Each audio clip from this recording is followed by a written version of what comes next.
प्राध्यापक लाभाने, अध्यक्ष उत्तर महाराष्ट्र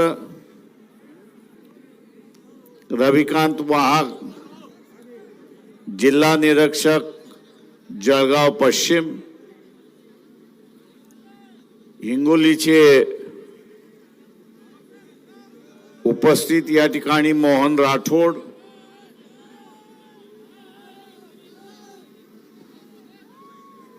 जळगाव पश्चिमचे जिल्हा अध्यक्ष प्रमोद इंगळे, युवा जिल्हा अध्यक्ष पूर्व बाबा पवार,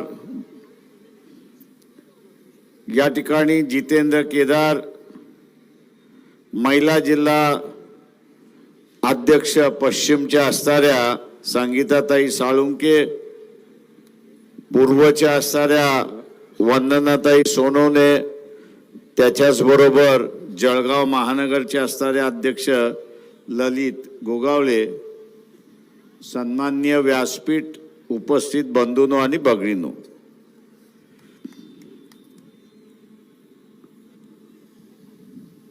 एका बाजूला भारतीय जनता पक्षाकडून प्रचार असा चाललेला आहे की 2024च्या ज्या लोकसभेच्या निवडणुका आहेत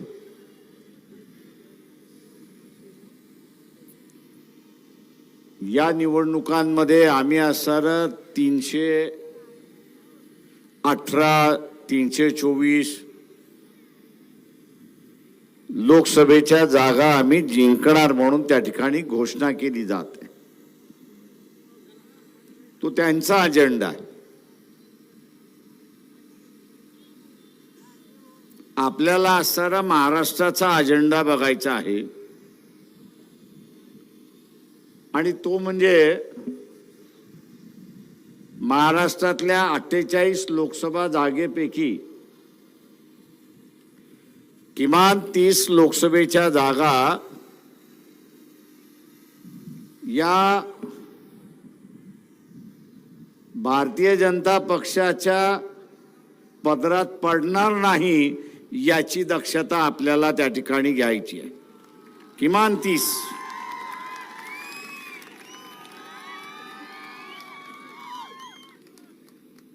त्यांनी संकल्प केला, आपणही संकल्प करायचा आहे, पण नुसता संकल्प करून चालत नाही।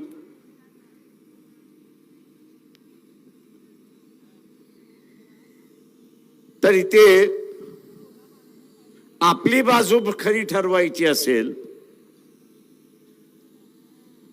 आपली बाजू जर आपल्याला खरी ठरवायची असेल तर आपण मतदारापर्यंत पोचलं पाहिजे हे लक्षात घ्या। हे मतदारापर्यंत आपण जोपर्यंत पोचत नाही तोपर्यंत आपण केलेली संकल्पना यशस्वी होणार नाही हे लक्षात घ्या।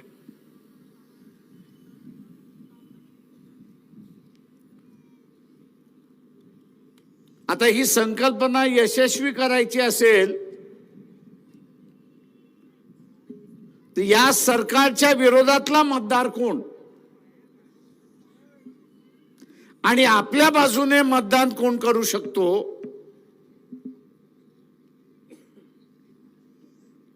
याचं पहिल्यांदा आपल्याला आकलन करावं लागणार आहे।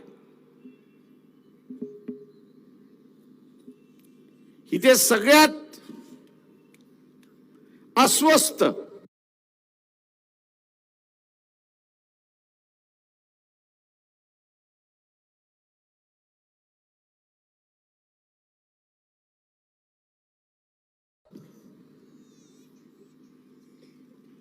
किंवा असुरक्षित हा जर कोण असेल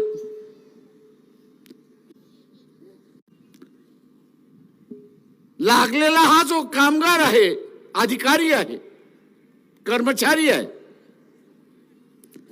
हा सगळ्यात असुरक्षित आहे। कोणाचा कॉन्ट्रॅक्ट 3 वर्षाचा आहे, कोणाचा कॉन्ट्रॅक्ट 5 वर्षाचा आहे, पुन्हा दिला जाईल का याची शंका आहे।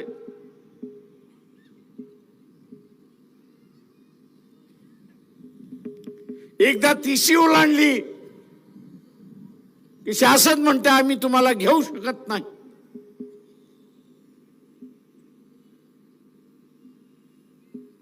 हा जो असुरक्षित कॉन्ट्रॅक्ट पद्धतीने लागलेला कर्मचारी जो आहे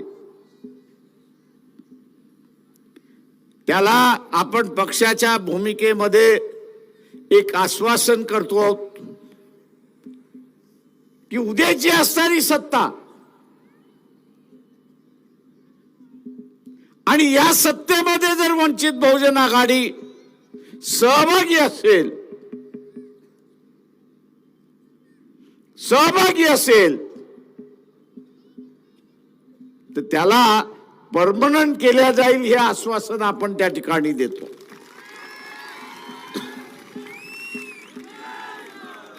तेव्हा हा जो मतदार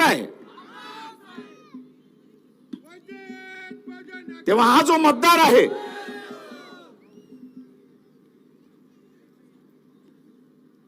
हा जो कर्मचारी आहे याच्यापर्यंत आपण पहिल्यांदा पोहोचलं पाहिजे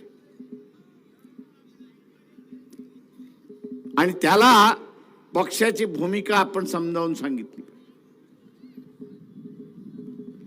त्याला एकदा पक्षाची भूमिकाला समजली की तू अजून 10-12 जणांना समजवायला सुरुवात करतो हे लक्षात घ्या.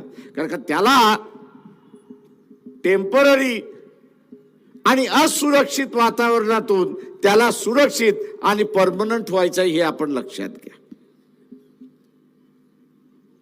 मी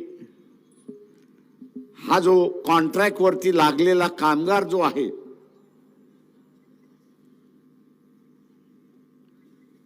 हा एका प्रकारचं नव्याने असणारा मनुस्मृतीचा उल्लेख केला त्याच्यातला एक भाग आहे.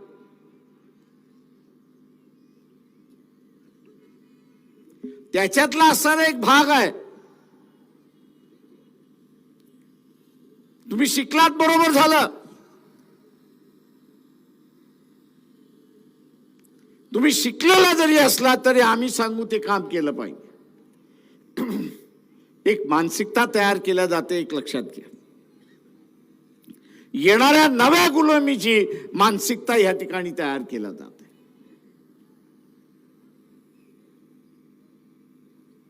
आणि या मानसिकतेला खत पाणी ही कॉन्ट्रॅक्ट पद्धत त्या ठिकाणी टाकते.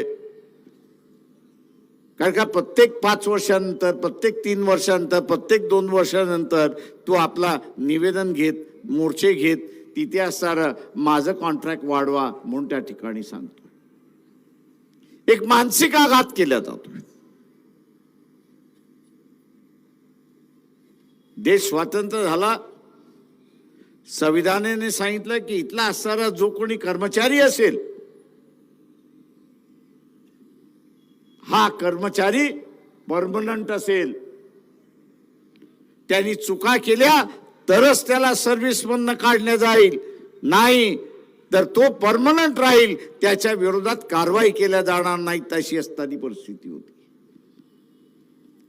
मी एका प्रकारे सुरक्षित व्यवस्थेकडे संविधान घेऊन गेला आणि आता आपण बघत असाल की इथल्या असणाऱ्या कर्मचाऱ्याला असुरक्षित व्यवस्थेमध्ये त्या ठिकाणी घेऊन जायला जात आहे आणि पुन्हा पुन्हा त्याच्यावरती मानसिक आघात केला जातो हे लक्षात घ्या. इथला कॉन्ट्रॅक्ट वरचा असणारा जो कामगार आहे याच्या अगोदर काँग्रेस, एनसीपी आणि इतर पक्षांचं असणारं सरकार आपण त्या ठिकाणी पाहिजे. सध्या असणारं बीजेपी आणि एकनाथ शिंदे यांचं असणारं सरकार आपण पाहतोय. पण हा जो कॉन्ट्रॅक्ट वरचा कामगार आहे, कर्मचारी आहे, त्याला परमनंट करण्याच्या गोष्टी होत नाहीत हे आपण लक्षात घ्या. कोर्टात गेला तर कदाचित होतं, नाही तर कोर्ट म्हणतं पॉलिसी डिसिजन आहे, आम्ही त्या ठिकाणी घेऊ शकत नाही. मी या सगळ्या कर्मचाऱ्यांना असं आवाहन करतोय की आपण वंचितला सत्तेमध्ये बसवा, ही जी नव्याने येणारी कॉन्ट्रॅक्टची जी गुलामी आहे ती आम्ही संपवल्याशिवाय राहणार नाही, हे आश्वासन आम्ही आपल्याला या ठिकाणी देतो.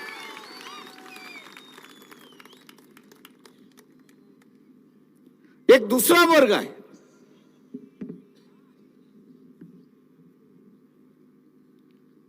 की जो इथला असणारा असुरक्षित आहे.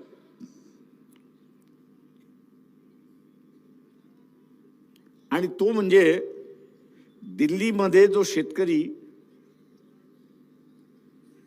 दिल्लीमध्ये जो शेतकरी वर्षभर आंदोलन करत होता,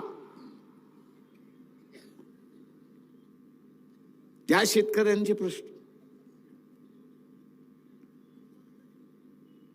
त्या शेतकऱ्यांचे प्रश्न काय होते तर मोदी सरकारने काढलेले कायदे होते त्याच्या विरोधात लोक. बांधावरती व्यापारी माल विकत घेऊ शकतो हा कायदा होता.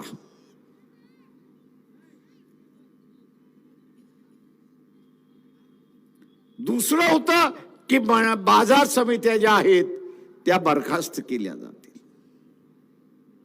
आणि शेतकरी असं म्हणत होता की व्यापाराच्या विरोधात मला लढता येणार नाही, टिकता येणार नाही, आणि म्हणून हे केलेले कायदे आपण परत करा. मित्रो,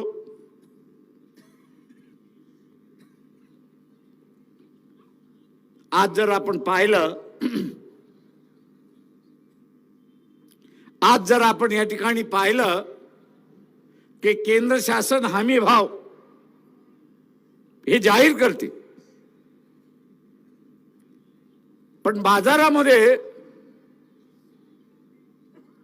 व्यापारी त्या हमी भावापेक्षा कमी भावाने त्याचा माल विकत घेतो. आणि या व्यापाऱ्याने आता असणारा नवा लुटण्याचा मार्ग सुरुवात केला. हमी भावापेक्षा कमी भावाने घेऊन तो एका बाजूला शेतकऱ्याला लुटतोय आणि दुसऱ्या बाजूला हाच व्यापारी जो शहरामधला ग्राहक आहे, खरेदी करणारा आहे, वर्ग आहे, त्याला तो लुटतोय. आपण एक लक्षात घ्या. भारतीय जनता पक्षातले असणारे आमदार खासदार यांना असणारं आवाहन करतो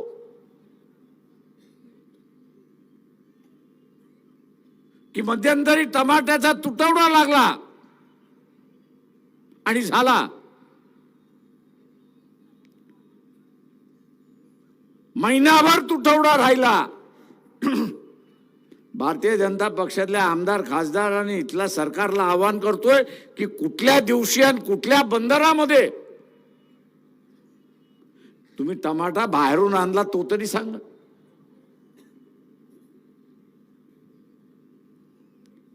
तुम्ही टमाटा बाहेरून आला तो तरी सांगा. कुठली बोट आली नाही आणि कुठला बाहेरून टमाटा आला नाही.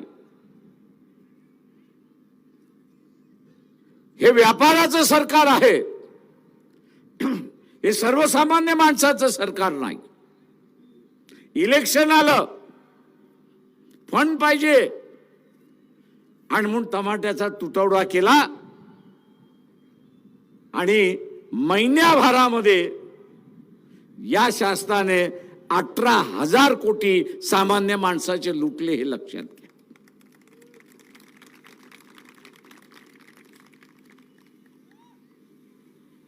प्रत्येक माणसाने हिशेब करा की त्या महिन्याभराच्या कालावधीमध्ये मी किती टमाटा विकत घेतला आणि किती अधिक पैसे दिले हे बघा. तुमचा हिशेब तुम्हीच करा. आणि जर तुम्हाला असं दिसलं की मी असणारे 100 रुपये जास्ती खरेदी केले, जास्ती रुपये देऊन खरेदी केलेत, तर तुमच्या शेजाऱ्याने तेच केलं, तुमच्या वस्तीतल्या लोकांनी तेच केलं, तुमच्या शहरातल्या लोकांनी तेच केलं. तालुक्यामधल्या लोकांनी तेच केलं, जिल्ह्याच्या लोकांनी तेच केलं, राज्याच्या लोकांनी केलं आणि देशभरातल्या सगळ्या माणसांनी केलं. प्रत्येकाचे 100-100 रुपये जमा करा. टोटल किती होते? माझ्या खिशातून 100 गेले म्हणून मला झळ पोचली नाही. पण प्रत्येकाचे 100 रुपये आपण असणारे केले तर या व्यापाऱ्याने टमाटा शॉर्टेज करत, त्याचा तुटवडा करत 18,000 कोटीचा लूट केली आहे, हे आपण असणारा लक्षात घ्या. आणि शासन काय म्हणत होते? तुटवडा आहे तर आम्ही काय करणार? शासन आहेच त्याच्यात आधी की तुटवड्याच्या वेळेस लोकांच्या बाजूने उभं राहिलं पाहिजे, त्यांच्या लूट होणार नाही हे त्यांनी बघितलं पाहिजे. पण हे शासन सरळ सरळ लूट होऊ देत होती, अशी असणारी परिस्थिती आहे. तेव्हा हे लुटारूंचं सरकार आहे. ही नवे लूटची पद्धत आहे आणि या नव्या लूटच्या पद्धतीला आपल्याला सरळ थांबावं लागेल, हे लक्षात घ्या. आपल्या लक्षात येत नाही. आपल्याला वाटतं महागाई वाढली, आपल्याला वाटतं तुटवडा झाला.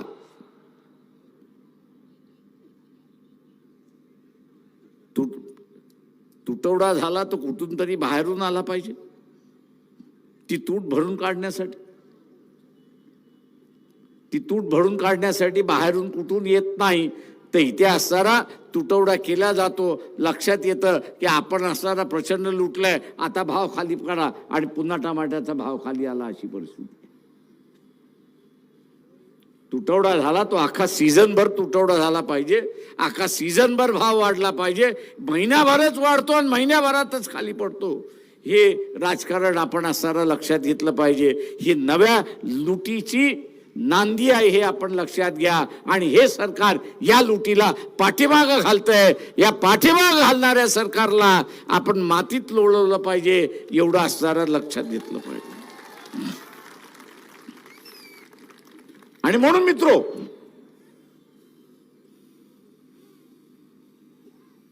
हा जो ग्रामीण भागातला मतदार आहे, शेतीतला मतदार आहे,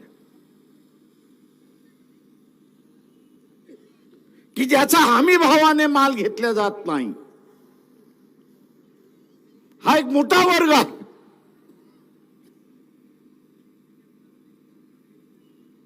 त्याला सुरक्षित आपण असणारा करण्यासाठी निघालो. त्याला शासनाने हमी भाव दिलेला आहे, तो तरी किमान त्याला हमी भाव मिळाला पाहिजे. आणि तो मिळवायचा असेल तर इथे बाजार समितीच्या कायद्यामध्ये बदल करावा लागेल. आणि बदल काय करावा लागेल? त्या साऱ्या बाजार समितीचा सभापती आणि डायरेक्टर याला जबाबदार धरला लागेल की त्या साऱ्या शासनाने दिलेल्या हमी भावापेक्षा तू स्वस्त रीत्याने विकत घेतलास आणि ते होऊ दिलं तर हे डायरेक्टर आणि सभापती जे आहेत हे स्वतःहून जबाबदार राहतील. आणि नुसती जबाबदारी नाही तर फसवणुकीमध्ये सहभागी झालेला आहात म्हणून तुमच्यावरती फौजदारी गुन्हा सुद्धा दाखल केला जाईल. फौजदारीचं नाव घेतलं की सगळेजण घाबरतात. आणि म्हणून हा फौजदारीचा गुन्हा दाखल करण्याचा कायद्यामधला बदल झाला तर हमी भावाच्या दरामध्ये तिथल्या असणारा शेतीमध्ये पिकलेलं जे आहे ते विकत घ्यावं लागेल आणि शेतकऱ्याला आपण असणारा थोडाफार दिलासा त्या ठिकाणी देऊ शकतो. हा एक नवा वर्ग निर्माण झाला, हे आपण लक्षात घ्या. उद्याच्या या आपल्या मतदारामध्ये आपण जोपर्यंत जात नाही तोपर्यंत हा मतदार आपल्याला मतदान करणार. नुसतं इथे कळून चालणार नाही की असणारं हे शासन संविधान बदलणार. RSS BJPचं असणारं सरकार शासन बदलणार ही घोषणा माझ्यासारख्याला नवीन नाही किंवा आश्चर्यजनक नाही. ज्या सरदार पटेल यांना लोह पुरुष मानला जातो, त्याच सरदार पटेलाने जबरदस्तीने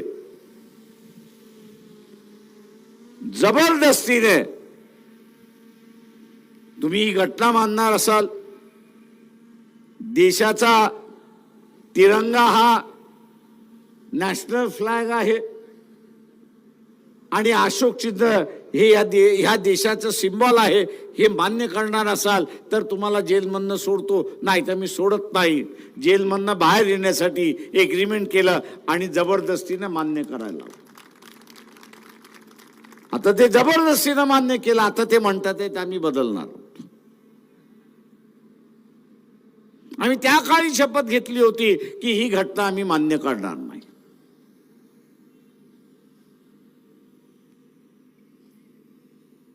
कारण बरोबर आहे, कारण का ही घटना वैदिक धर्मावरती आधारित नाही, तर ही घटना पूर्णपणे संतांच्या विचारसरणीवरती मानणारी घटना ही आपण सारं लक्षात घ्या. हा जुना वाद चाललेला आहे आणि म्हणून उद्याचा असणारा संविधानिक व्यवस्था टिकली पाहिजे. उद्या ही संविधानिक व्यवस्था टिकली पाहिजे, तर या संविधानाच्या बाजूचा असणारा जो आहे तो आपला मतदार आहे आणि त्याच्यापर्यंत आपण असणारा पोचलं पाहिजे. राजेशाहीच्या व्यवस्थेमध्ये आलुतेदार असेल, बलुतेदार असेल, इथला ओबीसी असेल, याला चोपदार आणि भालेदार सुद्धा होता येत नव्हता अशी असणारी परिस्थिती. त्याला चोपदारी होता येत नव्हता आणि भालेदारी होता येत नव्हतं. अपवाद फक्त शिवाजी महाराजांचा होता.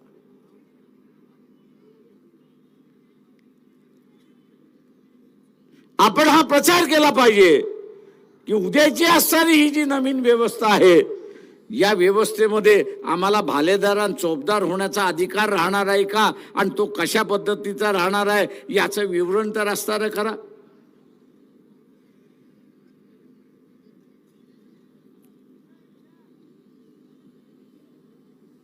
आपण जोपर्यंत टार्गेट ओरिएंटेड काम करत नाही तोपर्यंत आपल्याला यश येणार नाही, हे आपण असणारा लक्षात घ्या. उद्याची युती होईल की न होईल हे राजकीय पक्ष ठरवणार नाहीत, ते इथला असणारा रिंग मास्टर नरेंद्र मोदी जो आहे तोच ठरवेल.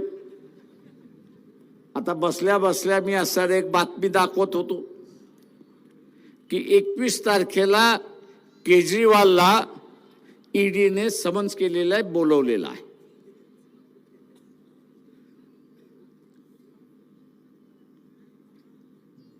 केजरीवालला 21 तारखेला ईडीने बोलवलेला आहे.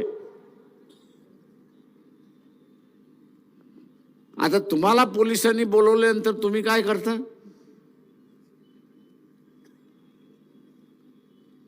तुम्हाला पोलिसांनी बोलवल्यानंतर तुम्ही काय करता? पोलिसाला म्हणता ना, बाबा मला सोडून दे, बघ जरा. आता तो उद्या केजरीवाल सुद्धा तेच करेल का? तो तुमच्यासारखाच माणूस आहे. तुम्हाला सुद्धा जेलमध्ये जायचं नसतं म्हणून पोलिसाच्या हातापाया पडतात, जाऊ द्या बाबा काहीतरी करण, मला सोडून दे, पुन्हा करणार नाही. ज्या का अना भाका घ्यायच्या त्या अना भाका पोलिसासमोर घेतात. आता तोही माणूस आहे, तोही तेच करेल. उद्या त्याला सांगितलंय की तू असं कोणाबरोबर जायचं नाही, तो काय म्हणा ठीक आहे मान्य करतो, जात नाही कोणाबरोबर.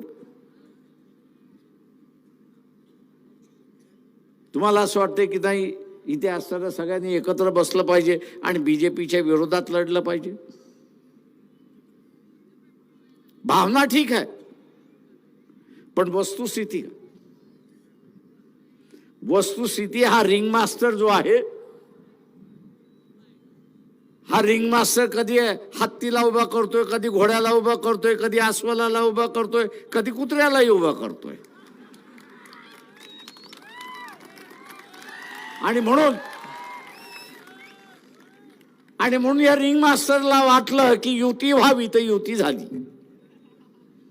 या रिंग मास्टरला वाटलं की युती नाही झाली पाहिजे, तर युती होणार नाही. ही असणारी राजकीय परिस्थिती इथल्या रिंग मास्टरने आणून ठेवलेली आहे. आणि म्हणून आपल्याला सुद्धा, मी आज दुपारच्या असणाऱ्या पत्रकार परिषदेमध्ये RSSचे प्रमुख मोहन भागवत जे आहेत त्यांना एक प्रश्न विचारला होता. उत्तर देतील की नाही याची मला कल्पना नाही, त्यांना उत्तर देण्याची सवय नाहीये. हो, मी अधिकृत सांगतोय. एक शिष्टमंडळ त्यांना असं निवेदन द्यायला गेलं. ते जिथे जाणार होते तिथे असणारा सगळ्यांना भेटलं आणि सांगितलं की आम्हाला आमचं निवेदन द्यायचं आहे. त्यांनी पोलिसांना सांगितलं की आम्हाला निवेदन द्यायचं आहे, का त्यांना ब्लॅक कॅट सिक्युरिटी आहे. निरोप असा आला की RSSने आतापर्यंत कधीही निवेदन कुणाचं स्वीकारलेलं नाही. ते म्हटले अपवाद करा, आमचं स्वीकारा. ते म्हटलं आमची संस्कृती नाही की इथे निवेदन स्वीकारले. तेव्हा मी मोहन भागवतांना विचारतोय की तुमची आणि नरेंद्र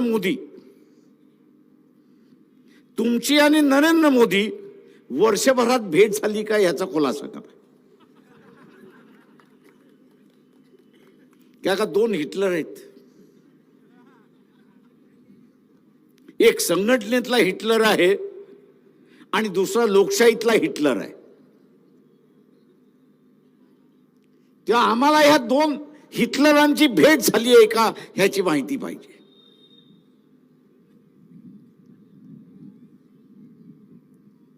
दुर्दैवाने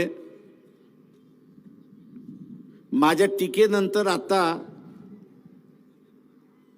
नरेंद्र मोदीच्या पाठीमागचा बॉडीगार्ड दिसायला लागलाय.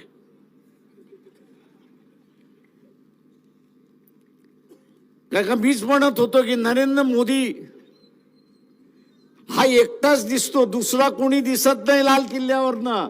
पण त्यांच्या अगोदरचे सगळे पंतप्रधान बघा, त्या सगळ्या पंतप्रधानाच्या पाठीमागे दोन बॉडीगार्ड त्या ठिकाणी दिसतात. मोदी त्या बॉडीगार्डला सुद्धा घाबरत होता. आणि तो घाबरत याच्यासाठी होता की उद्या त्या बॉडीगार्डचा चेहरा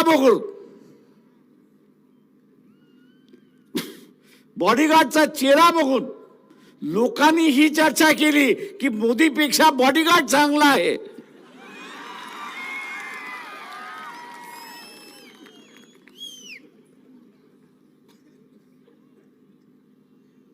मोदीपेक्षा बॉडीगार्ड चांगला आहे ही चर्चा होईल म्हणून तो बॉडीगार्डलाच दाखवत नव्हता. अशी परिस्थिती आहे. मागच्या 10 दिवसापासून एक बॉडीगार्ड दिसायला लागलाय,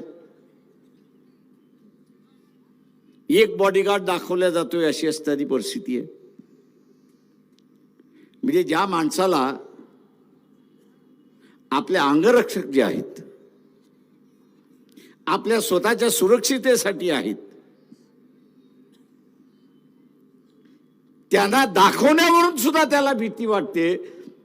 या माणसाची मानसिकता काय असणार? हा स्वतःवरतीच एवढा प्रेम करतो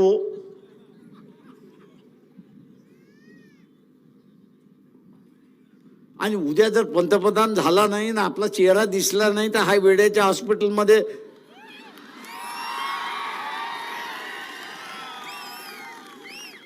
का हा एक रोग आहे, मानसिक रोग आहे.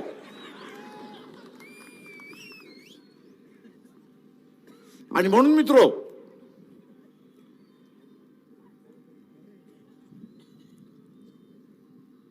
आज जे सांगितलं जातंय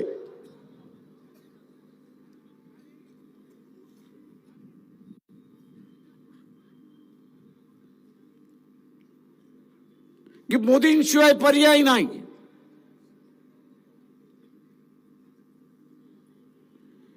मी त्यांना असं म्हणतो की काय महत्वाचं काम झालं एवढं तरी सांगा.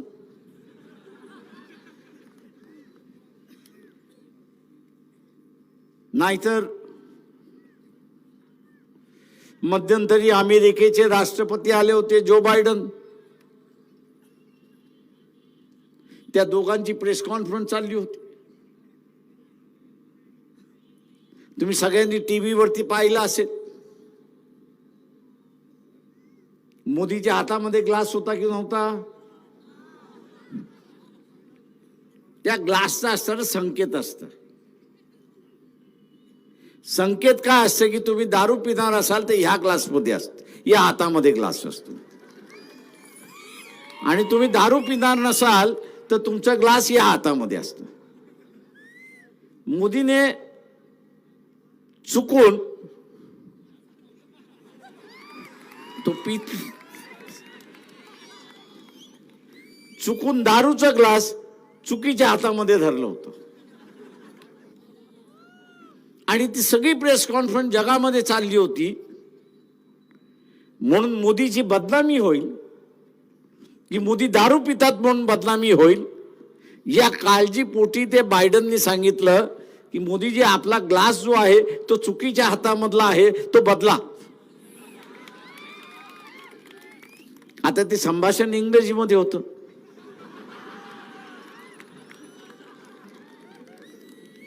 बायडन इंग्रजीमध्ये बोलत होता. पुन्हा खोला तुम्ही बघत असाल की तो एकदा नाही तीनदा सांगत होता आणि मोदी आपलं 3 वेळा खिकी खिकी खिकी हसत बसला.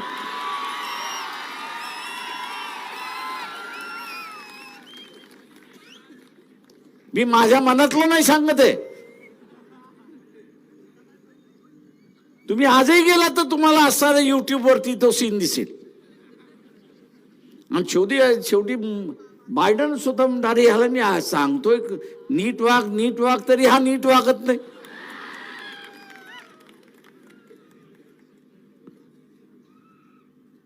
आता असा तीर मारणारा इथल्या असणाऱ्या बीजेपीच्या कार्यकर्त्याला पंतप्रधान पाहिजे असेल तर माझ्या अंदाजाने देशाचा लखलाभ झाला असंच मी त्या ठिकाणी मानणार आहे. आणि म्हणून मित्रो,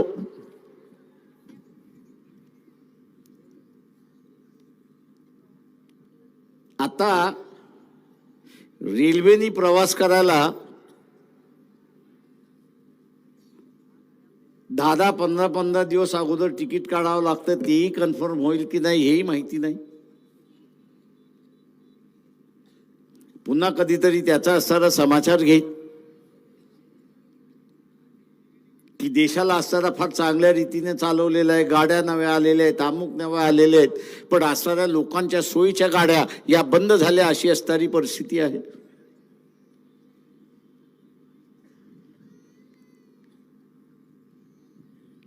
एक प्रचार फार जोरात चाललेला आहे.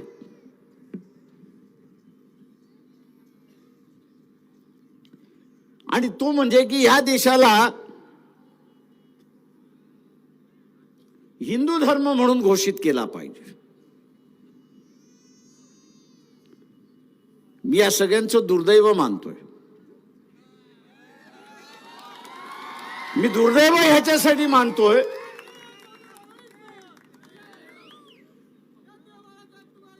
याचं कारण असं आहे की ह्या देशाची भौगोलिक रचना कशी असली पाहिजे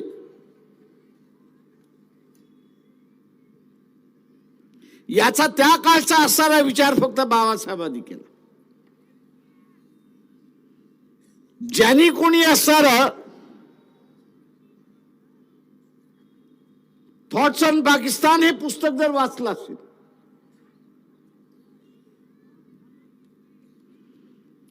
तर या देशातल्या हिंदूंवरती बाहेरून येणाऱ्यांनी 2500 वर्ष राज्य केलं.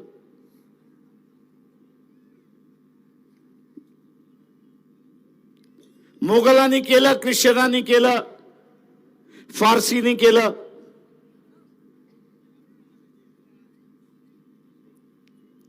बाहेरच्यांनी असणारं राज्य केलं. उद्याच्या असणाऱ्या कालावधीमध्ये बाहेरच्यांनी भारतीयांवरती राज्य करू नये, इथल्या हिंदूंवरती राज्य करू नये. म्हणून त्यांनी मुस्लिम इलाका जो होता याचं एक वेगळं राज्य होतं आणि टू नेशन थिअरी त्यांनी त्या ठिकाणी मांडली.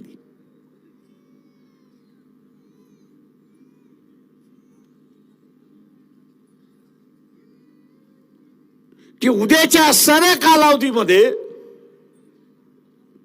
भारतीयांवरती बाहेरच्यांनी येऊन राज्य करू नये आणि म्हणून सीमा कुठे असावी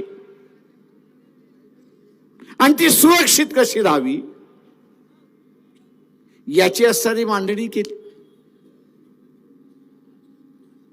आणि आज आपण असणारा बघतो की इथला असणारा भारतीयांचा एक देश म्हणून गेली 70 वर्ष आपण असणारं टिकून राहिले. आता त्याला गालबोट लावायला सुरुवात झालेला. याच 24 तारखेला याच जळगावमध्ये हिंदू जागरण समितीचा असणारा प्रचाराचा मोहीम उघडणार आहे. संविधान बदललं पाहिजे म्हणून तिथं सांगितलं जाणार आहे. हा देश हिंदू झाला पाहिजे म्हणून त्या ठिकाणी सांगितलं जाणार आहे. 80% इथली लोकसंख्या हिंदूंचीच आहे. मी तिथल्या वक्त्यांना असताना फक्त एवढं आव्हान करतो की इस्लामिक कंट्री सांगत असताना मोहम्मद पैगंबरांचं नाव घेतात. ज्या देश ख्रिश्चन आहेत ते असताना येशू ख्रिस्ताचं नाव घेतात. उद्याचा असणारा हा हिंदू देश म्हणून आपल्याला घोषित करायचा असेल तर इथल्या असणारा देव आणि देवता कोण हे तर पहिल्यांदा सांगा. ती काय पूर्वज वेडे नव्हते. ते काय पूर्वज वेडे नव्हते.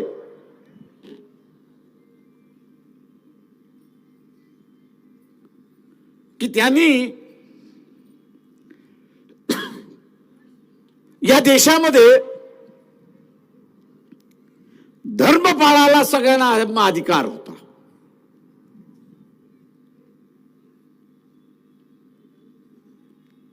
धर्म पाळायला सगळ्यांना अधिकार दिला. मी मगाशी ज्याचा उल्लेख केला, संतांची विचारसरणी ही समतावादी विचारसरणी आणि वैदिक धर्माची विचारसरणी ही असणारी विषमतावादी विचारसरणी आहे. हळूहळू दोघेही बदलतील आणि एका नव्या दिशेने सुरुवात होतील ही अपेक्षा त्या पिढीची होती.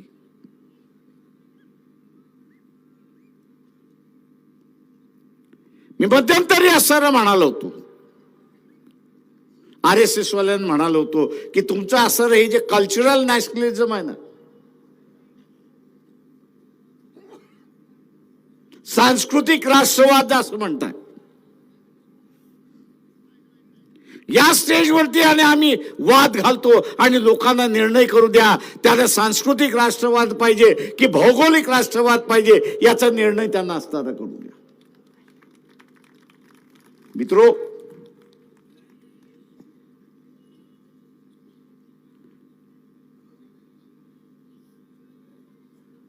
एकदा तुटलं की जुळणार नाही एवढं लक्षात घ्या.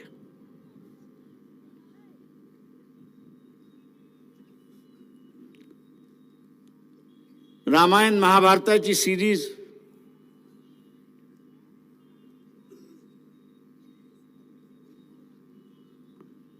याला प्रेक्षक 90% होते. 90% होते. पण त्या रामायणाच्या सिरीज मध्ये एक सुप्रीम कोर्टामध्ये पिटिशन घेतली, मी त्यांचा उल्लेख नाही करत आहे,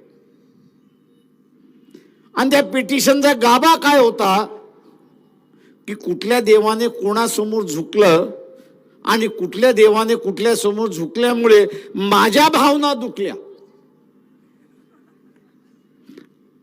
आणि म्हणून हा सीन काढून टाका म्हणून ते पिटिशन होतं.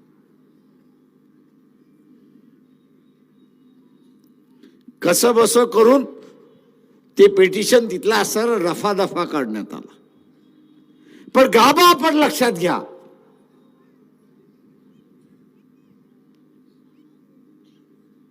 गाभा हा आहे की प्रत्येक जण हा कुठल्या नाही कुठल्या तरी देवाला मानतो आणि त्याला तो असणारं प्रमाण मानतो. कदाचित तो एक असेल, अनेक असेल. आणि म्हणून मी असणारं म्हटलं की उद्याच्या असणाऱ्या 24 तारखेच्या ह्याच्यामध्ये तुमचा प्रमुख हे तर ठरवा. तुम्ही ठरवला तर उद्या तो ठरवण्याचा वेळ येणारच. हा म्हणणार तो, तो म्हणणार तो, तो म्हणणार तो, पुन्हा भांडणं सुरुवात झाली. गुलाबीची या देशातली जी कारणं आहेत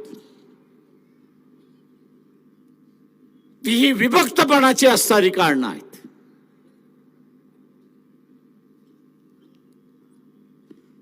आणि म्हणून बाबासाहेबांनी इतर सगळेच म्हणाले होते की ज्या भावनेतून इथली माणसं विभक्त होऊ शकतात त्यांना कृपा करून राजकारणाचा अड्डा बनवू नका.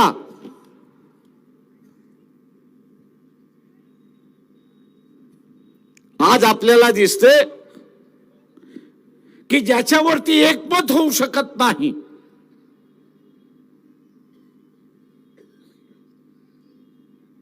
ज्याच्यावरती एकमत होऊ शकत नाही अशा असणाऱ्या विषयाला टेबलावरती आणलेला आहे.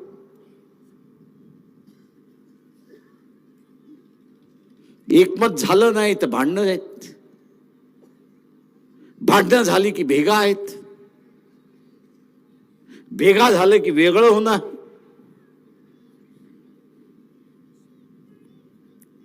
हा इशारा आहे. आणि म्हणून मी इथल्या असं तमाम जनतेला आवाहन करतोय की ज्याच्यावरती आपलं एकमत होऊ शकत नाही तो आपण चर्चेला घेताच कामा नये.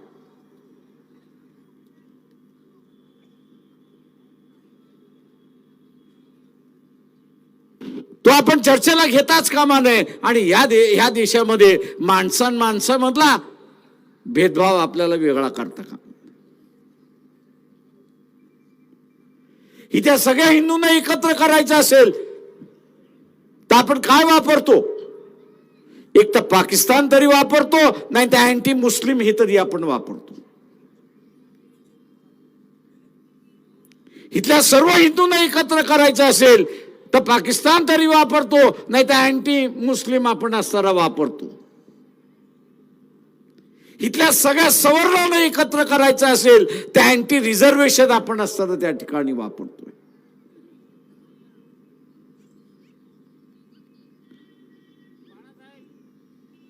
प्रश्न असताना त्याच्यामधला एक आहे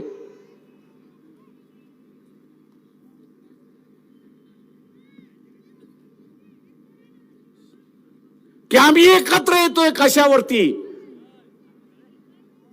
बेरजेवरती एकत्र येत नाही आहोत तर आम्ही वजाबाकीवरती एकत्र येत आहोत अशी परिस्थिती आहे.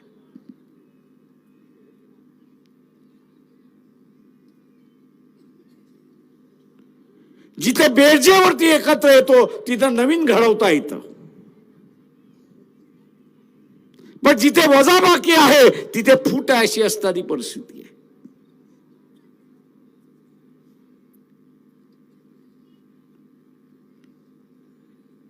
आव्हान इथल्या असं रेखाताईंनी असणारा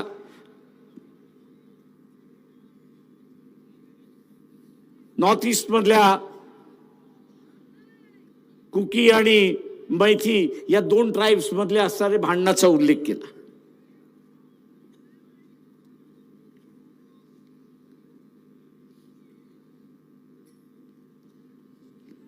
तुम्ही आता ट्राईब मध्ये भांडणं लावायला लागलेला आहात.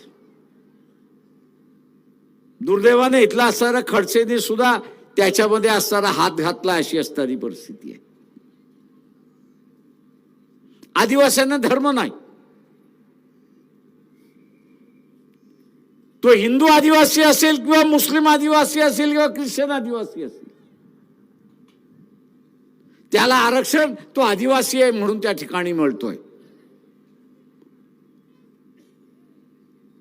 त्यांनी कदाचित ख्रिश्चन धर्म स्वीकारला असेल, त्यांनी कदाचित हिंदू धर्म स्वीकारला असेल, त्यांनी कदाचित मुस्लिम धर्म स्वीकारला असेल. संविधान असं म्हणतंय की तो आदिवासी आहे म्हणून त्याला असणारं आरक्षण आपण दिलं पाहिजे. आता काही आदिवासी मुस्लिम झाले, काही आदिवासी ख्रिश्चन झाले, काही आदिवासी हिंदू झाले, तर त्यांनी धर्मांतर का केलं आणि केलं असेल तर त्यांचं आरक्षण काढा म्हणून असं एक नव्यानं मोहीम या ठिकाणी सुरुवात झाली.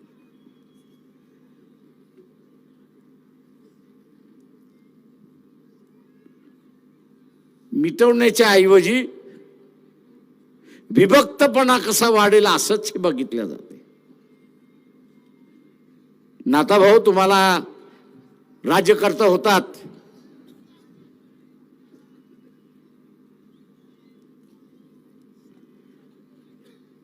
आणि अनेक तुमच्यासारखे राज्यकर्ते आहेत, पण या देशातले किती विद्यार्थी परदेशी शिकायला जातात एवढं सांगा. पोस्ट ग्रॅज्युएशनला जातात ते वेगळे आहेत, ग्रॅज्युएशन साठी किती जातात याचं सांगा.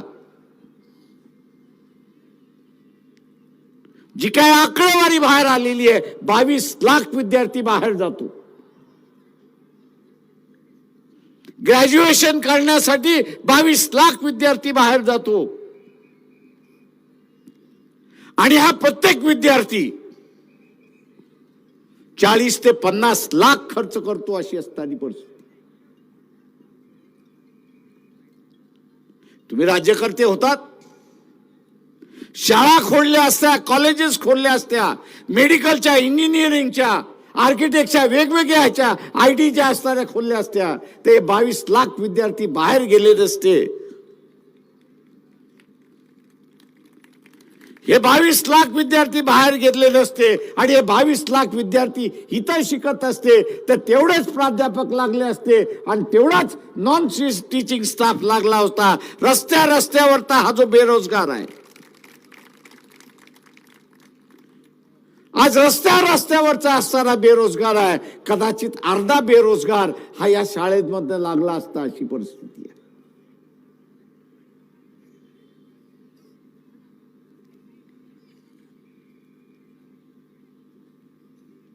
या देशातली अर्धी बेकारी आपण असं संपवू शकलो असतो,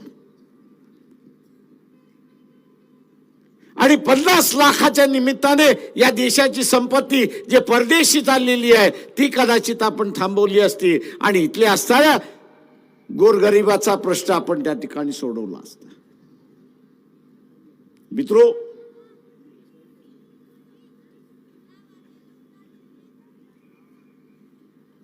विधानसभा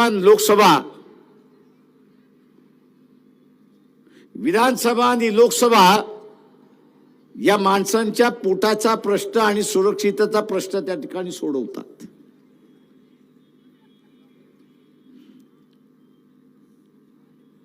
माणसांच्या, लोकांच्या पोटाचा आणि सुरक्षिततेचा प्रश्न त्या ठिकाणी सुटवला जातो, राज्याचा प्रश्न त्या ठिकाणी सुटवला जातो. आज आपण बघत असाल की त्याला धार्मिक आखाडा करण्याचा भाग त्या ठिकाणी चाललाय. तो धार्मिक आखाडा झाला तर पोटाचा, सुरक्षितेचा आणि नोकरीचा प्रश्न त्या ठिकाणी संपला म्हणून आपण लक्षात घ्या. आणि म्हणून उद्याची ही बेरोजगारी, शेतकऱ्यांचं शोषण आणि सुरक्षितेची व्यवस्था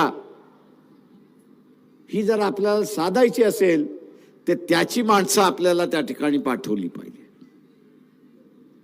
आज पाकिस्तान कंगाल आहे.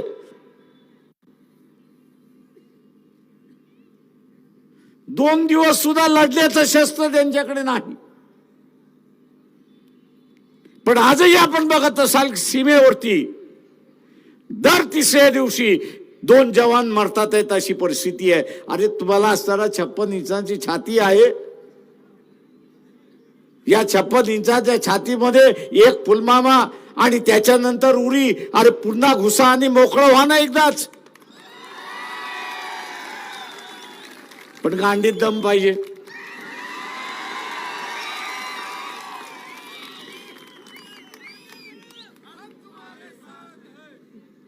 दम पाहिजे. गाठ्या खाऊन चालत नाही. म्हणजे कंगाल पाकिस्तान आहे आज. जगासमोर त्यांनी असणारे घुटणे टेकलेले आहेत. ज्या पाकिस्तानने जगासमोर घुटणे टेकलेले आहेत त्याला तुम्हाला टेकवता येत नाही. कसलं राज्य करताय?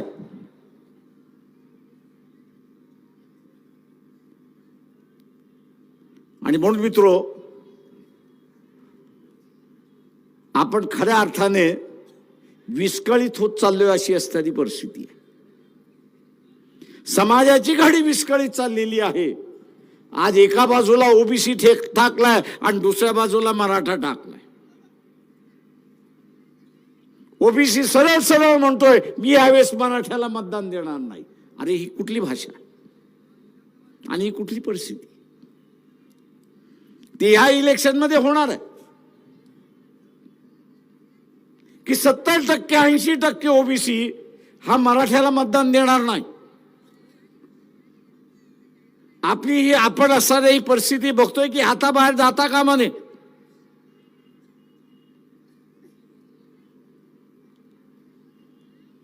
आणि म्हणून आपण म्हटलं की बस सत्ता आली तर आम्ही मराठा समाजाचं आरक्षण कसं द्यायचं त्याचा आराखडा आम्ही त्या ठिकाणी मांडू.